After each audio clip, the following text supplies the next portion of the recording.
Aqui na turma do bate-bola estão Adilson Martins e Emerson Pansieri. Um abraço, boa noite, Pansieri. Um abraço pra você também, João Vitor Cirilo, grande Edu Panzi e o nosso Adilson também por aqui. Deixa eu falar do Cruzeiro em nome de Betfair. Betfair é time grande e tá nos maiores campeonatos do mundo.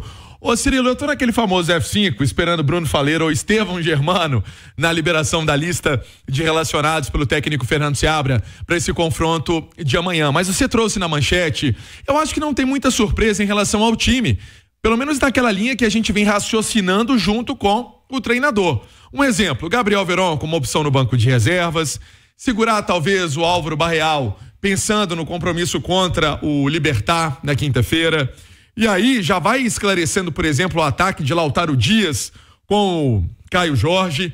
Ontem, o Matheus Pereira veio aqui à rádio e até falou dessa facilidade que a turma da frente tem de conversar para se entender. Que não tem vaidade, que não tem nada disso. Todo mundo conversa, troca ideia, busca resolver algumas dúvidas com o próprio treinador, que ele tem esse jeito de ensinar em detalhes esse posicionamento, essa forma de trabalhar para esses atletas de frente também, óbvio, né? Os atletas de defesa e tudo mais, mas aí a gente está se debruçando e falando sobre essa parte ofensiva. Mas é um Cruzeiro que teve esse tempo legal, teve a data FIFA, teve folga nesse meio do caminho, teve trabalho de condicionamento barra parte tática e parte técnica para encarar um confronto de 6 pontos. Sabe por quê? Cruzeiro, 5º lugar, 41 pontos, 25 jogos. São Paulo, 41 pontos, 25 jogos, 6º colocado. Ou seja, é duelo que quem vence amanhã com certeza dá aquela atrapalhada na vida do outro, Cirilo. Sem dúvida. Edu Panzi, cenário de favoritismo para Cruzeiro e São Paulo. O cenário é pró-Cruzeiro, né? Porque a gente não sabe o que vem pela frente do São Paulo, estilo de jogo, desenho tático, a gente já imagina pelo que o Zubeldia tem feito nos últimos jogos. Ainda que você mude peças, dificilmente você vai mudar o desenho de jogo da equipe. Mas uma coisa é o São Paulo principal, outra coisa é o São Paulo mexido, com alguns jogadores descansando. Vai depender muito de qual peça ele vai tirar, porque tem peças importantes nesse time de São Paulo que, se estiverem em campo, é claro que vai ser um confronto duríssimo para o Cruzeiro. Mas o favoritismo passa sim para o lado azul, joga em casa, Mineirão lotado, o Cruzeiro mais descansado. O São Paulo vem de um jogo muito duro, muito intenso no meio de semana pela Copa do Brasil e tem um jogo de Libertadores na semana. Então, entre esse jogo de Copa do Brasil e Libertadores, a gente imagina que o Zubeldia deva poupar alguns jogadores, não todos talvez. Mas o Cruzeiro também tem a Sul-Americana na próxima semana. Mas o Cruzeiro não pode segurar ninguém, né? O Cruzeiro, se segurar alguém pro jogo da Sul-Americana, vai bater 18 dias de descanso. E no futebol você precisa de ritmo, você precisa de jogo. E eu não tenho dúvida que o Seabra vai mandar a campo que ele tiver de melhor, por isso eu considero o Cruzeiro favorito pro jogo. Deixa eu saber do Adilson Martins, como é que vem esse São Paulo, né? Porque vem aí certamente abalado por conta da eliminação na Copa do Brasil, mas com a motivação no meio de semana em pensar em Libertadores. A tendência é que o Zubeldia dê uma preservada na galera ou vai com força máxima? Tudo bem, Adilson? Boa noite. Olá, Cirilo, boa noite para você e para quem está acompanhando a turma do bate-bola neste sábado.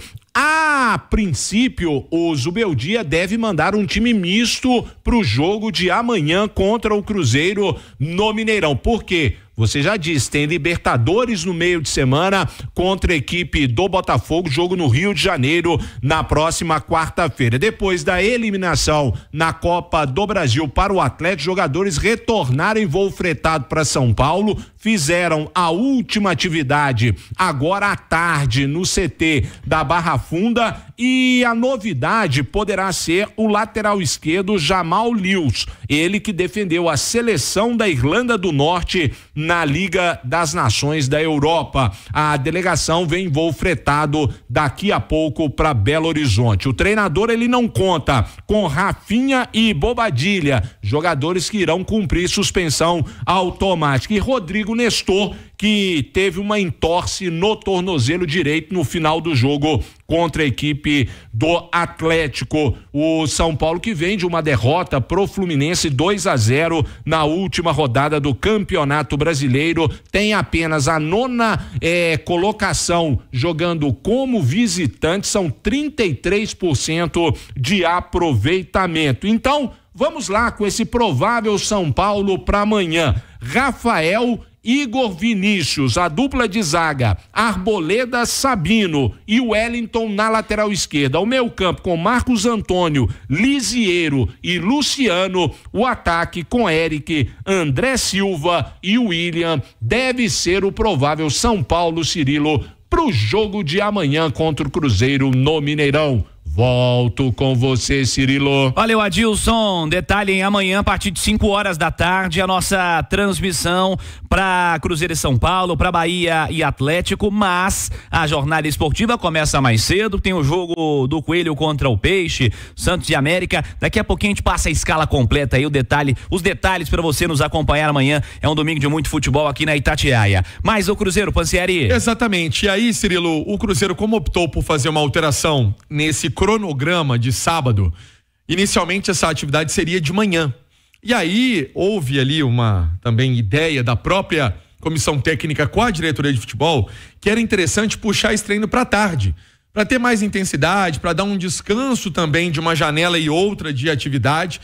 Por isso que o Cruzeiro optou por fazer esse trabalho agora à tarde na Toca da Raposa, já encerrado, com os jogadores ficando também no CT, né, na Toca, pensando nesse compromisso contra a equipe do São Paulo, repito, às 18h30. E sobre o público, vale destacar, Cirilo, que até pra gente prestar serviço ao torcedor, porque o Mineirão também fala, né, sobre essa abertura de portão e é importante trazermos aqui, olha só, horário de abertura da esplanada, 15h30. Horário de abertura dos portões, 15h30. O estacionamento, a venda online, com a abertura também 15h30. O valor está de R$60. Então são informações para prestar serviço ao torcedor. A última parcial divulgada pelo clube foi ali casa de 42. Mas sinceramente, vendo aí e entrando até no próprio sistema e tudo mais, eu acho que já passou dos 45. Então eu tenho essa impressão que mais de 45 tem, lembrando que essa renda também vai ser utilizada para o pagamento da multa da antiga diretoria que tinha feito aquele acordo com aquela empresa que levou essa partida para Brasília. Então o Cruzeiro já inclusive usando essa grana para pagar essa multa. Basicamente a renda de amanhã vai ser para cobrir o prejuízo que o Cruzeiro teve, né? Para poder trazer o jogo para Belo Horizonte. O jogo não seria em Belo Horizonte e aí a atual gestão conseguiu reverter esse cenário. Ô Edu, 40 e tantas mil pessoas, 50 mil pessoas para um domingo 6h30, mostra também a importância para o torcedor do Campeonato Brasileiro, né? E a confiança que o torcedor tem nesse time, né? Para brigar, seguir na briga pelo G4, para conquistar uma vitória significativa contra um adversário pesado que é o São Paulo.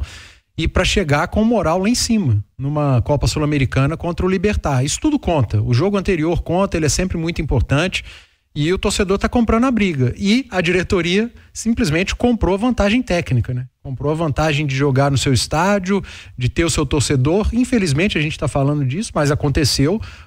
Houve a venda do mando lá atrás e eu acho que a diretoria fez o máximo de esforço possível e agiu corretamente. O Cruzeiro jogando no Mineirão é mais forte, os números estão aí para quem quiser. Quando teve que sair, acabou sendo derrotado. Então, cara, o torcedor comprou a ideia e aí para cima do São Paulo, se manter na briga do G4 e chegar muito forte para essa decisão do Sul-Americano. Cruzeiro tem 41 pontos no campeonato, 29 conquistados como mandante, 9 vitórias, 2 empates e 1 derrota. A derrota foi em Cariacica, né? E teve 2 empates também aí. E um dos jogos foi realizado no Independência, né? Um dos jogos em casa, como mandante também. E outro foi aquele jogo ruim contra o Internacional que lembro também. Mas remou, mas não teve a chance de vencer e perdeu um pênalti no final. Exatamente. O Cruzeiro é o segundo melhor mandante do campeonato. O melhor mandante é o Fortaleza, que venceu 10 em 13. Venceu 10 e empatou 3. São as 2 melhores campanhas aí como mandante. Mas no Cruzeiro, Emerson Pansieri. Desde cedo já acompanhando essa movimentação, porque trata-se de uma partida grande, né, Cirilo? Quando a gente fala de Cruzeiro e São Paulo, bons confrontos, jogos que chamam a atenção do Brasil inteiro, para não dizer até fora do país, porque realmente 2 tradições em campo. Deixa eu trazer que o Cruzeiro tem o Matheus Henrique pendurado, tem o Vitinho pendurado, tem o Kaique também, que é jogador de banco de reservas, né? Opção aí do Marlon, o próprio Ramiro e o Rafa Silva, que ainda não tá em condição de jogo, mas o Rafa Silva tá treinando.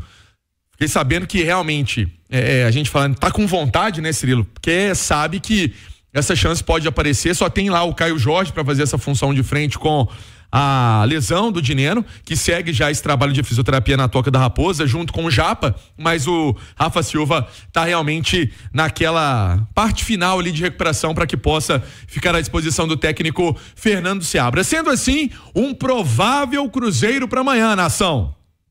Cássio no gol, o William na direita, Zé Ivaldo, João Marcelo e Marlon. Fechamos aí, Cirilo? Fechamos, sem susto. O Panzi correto, relator? Chancelo. Vambora. Meio campo, Lucas Homero, o Wallace, Matheus Henrique com Matheus Pereira, na frente Lautaro Dias e a presença do Caio Jorge. Melhor Cruzeiro para o momento, Edu Panzi. E dá pra dizer que seja o Cruzeiro titular, né? Isso aí, mas o Barreal, o meio de campo do Cruzeiro joga com 4 jogadores. Um bom vai sobrar sempre, porque você tem o Wallace, Matheus Henrique, Matheus Pereira, o Barreal e o Romero. Um vai sobrar. O Cruzeiro não joga com 5 no meio. Às vezes o Seabra utiliza um deles, como utilizou no último jogo, para ser um atacante, o Barreal, mas não funcionou. Então dá para dizer que o Cruzeiro vai com a força máxima entre os 11 para encarar o São Paulo. Não vai ter força máxima no banco, porque pode ter ausência. Tem a ausência do Barreal, né, Pansieri? O Pansieri citou, provável, Panzi, é provável. O Pansieri citou outros nomes, né, de jogadores que ainda estão se recuperando, outros no DM, mas dos 11 iniciais é força máxima. Amanhã, pela Itatiaia, Cruzeiro e São Paulo, um baita jogo no Gigante da Pampulha. E amanhã também tem América e Cruzeiro, né? O manda do América, jogo às 10 horas da manhã, jogo no Independência, aí na semifinal do Campeonato Mineiro Sub-20. É o América também em campo contra o Cruzeiro e América, um clássico aí com certeza, que o torcedor também fica aí na ansiedade de saber os resultados da base, já que o Cruzeiro tá classificado para a final do Brasileiro Sub-20. Cirilo, falei em nome de Betfair.